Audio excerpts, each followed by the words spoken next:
I made a video late yesterday talking about how the Smart Elections Rockland, New York lawsuit has been dismissed. The folks who brought the lawsuit were found to not have standing. And boy, oh boy, y'all, the BlueAnon Blue folks are having an absolute meltdown at me in my YouTube comments over it. I know that people were saying on November 6th that the election was stolen because, right, like we just couldn't wrap our brains around the fact that Kamala Harris didn't win. It was too painful to accept that truth. It's also too painful for many Americans to realize how successful MAGA has been at infiltrating so many corners of this country for so many years. It's too painful for so many folks to realize that the United States is a country where we live in two separate realities. We are a country that has been completely bifurcated, and MAGA lives in a separate reality. They get their information from entirely different sources. They believe entirely different things. We are operating in two separate realities, but that is very difficult for people to accept, especially if you've lost loved ones and they now live over here. It's much easier to lean into conspiracy theories than it is to accept the reality of what has happened. And I've said from day one that people on the left are just as prone to falling for conspiracy theory thinking as people on the right. And so when I heard folks saying like, oh my gosh, Elon Musk and Starlink must have zapped the elections. No, votes were switched. Donald Trump basically said he was going to steal the election. I knew that we were about to see this reconstitution of the election was stolen rhetoric, except it wasn't going to come from MAGA. It was going to come from people on the political left. It was going to come from Democrats.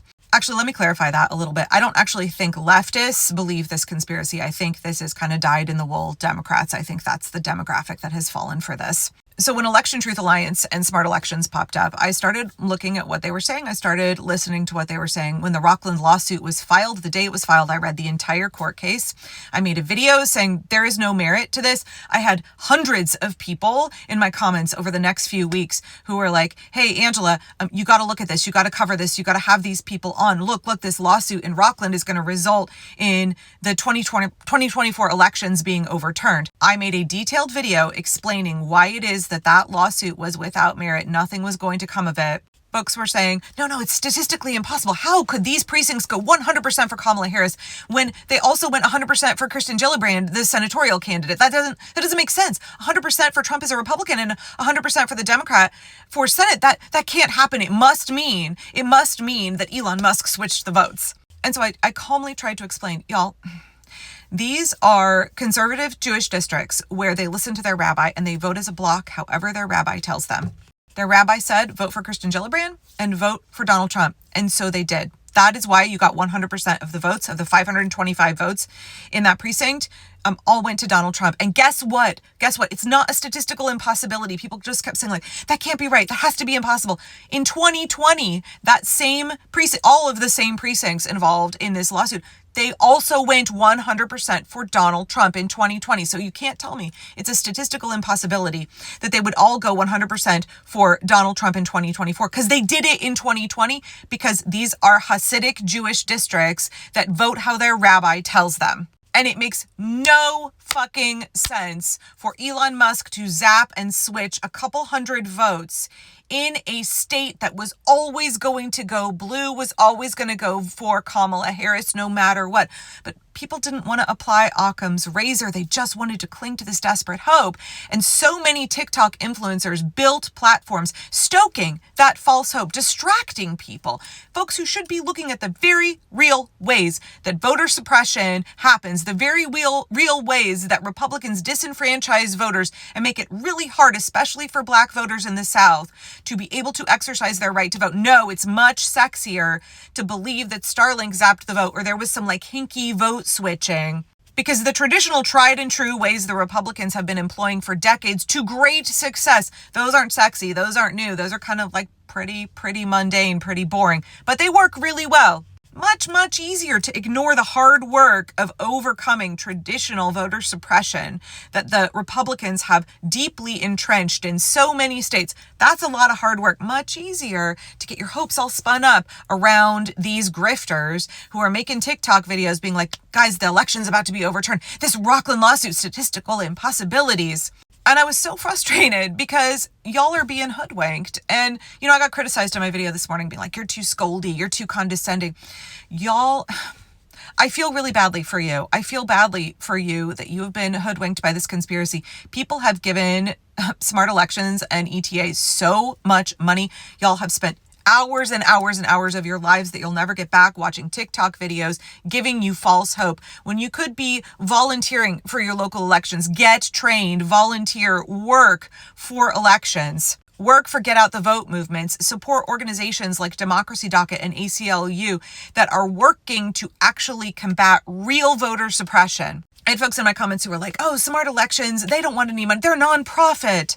So their nonprofit status has nothing to do with this. They sucked hundreds of thousands of dollars away from folks by giving them false hope. And they're continuing to do that. My mutual Miranda, who is just so good at bringing together all of the details, especially financial details, was pointing out for months that the people who brought this lawsuit actually have Republican roots, MAGA roots. And really this lawsuit centered around the independent Senate candidate who, like, you go ahead and read up on Diane. Tell me what you think about her.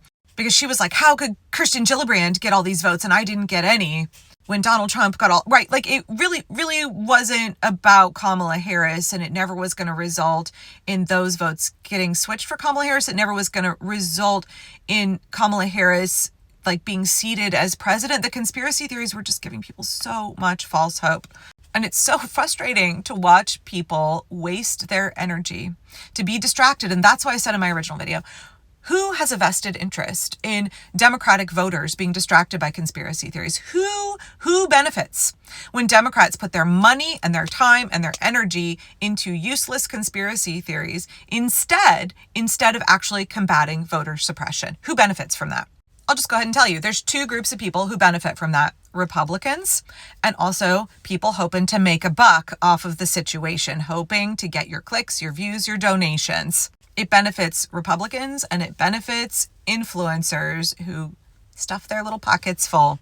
I got so much heat for months because I would not entertain these conspiracies. I wouldn't have these folks on my YouTube channel. I repeatedly tried to explain the ways that these have no merit and they are a distraction. So yeah, I made a video when the case got dismissed being like, fucking called it. I knew that was going to happen. This was never going to go anywhere. Cool. Are we ready to get down to business now? Are we ready to actually fight voter suppression? Are we actually ready to address the heinous gerrymandering, the racist laws that exist in so many states, the way Republicans have to cheat to win, but they do so through really boring, mundane, tried and true techniques. And we have to work to combat those instead of frittering away our life hours and our money on this conspiracy that Donald Trump and Elon Musk, whatever, rigged the election by switching votes through whatever means. I still had people in my comments this morning saying that Starlink hacked in to the voting machines and the vote counting machines and switched the votes. Sure.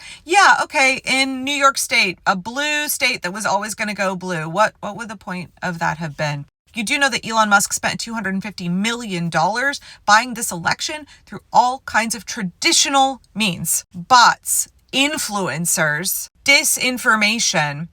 Why do you think we need to get billionaire money, dark money out of our politics on both sides? On both sides, because I think what we're seeing with this conspiracy theory around Rockland and Pennsylvania lawsuits is we're seeing more of this dark money influencing people, distracting people, manipulating people. I realize that talking about facts and explaining the reality of the situation to people who believe in conspiracy theories and are therefore operating in an alternate reality is really futile. I understand that. I didn't expect to change the minds of BlueAnon.